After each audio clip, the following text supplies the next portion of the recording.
દિલ્હીમાં ભાજપ આવી ત્યારે ભુજ કમલમ ખાતે ઉજવણી કરાઈ છે।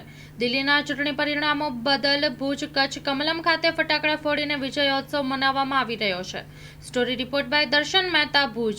આજે દિલ્હીમાં ભારતીય જનતા પાર્ટીના ભવ્ય વિજય બદલ આખા દેશમાં આજે જ્યારે ખુશીનો માહોલ છે, ત્યારે ભારતીય જનતા પાર્ટી દ્વારા બધા જ જગ્યાએ આ પ્રકારના ફટાકડા ફોડી, મીઠાઈ ખવડાવી અને જે પ્રકારે દિલ્હીનું વિજય થયો છે એને વધાવવા માટે સૌ કાર્યકર્તાઓ મળ્યા છે। ત્યારે સમગ્ર દેશમાં આજે જ્યારે નરેન્દ્રભાઈના નેતૃત્વમાં, નરેન્દ્રભાઈની કામગીરીને કારણે જે પ્રકારે સન્માનીય વડાપ્રધાને કામ કર્યું છે એને લઈને આજે 27 વર્ષ પછી ભારતીય જનતા પાર્ટી દિલ્હીમાં ફરી સત્તા પર આવી છે। ત્યારે અમને સૌને ગૌરવ છે।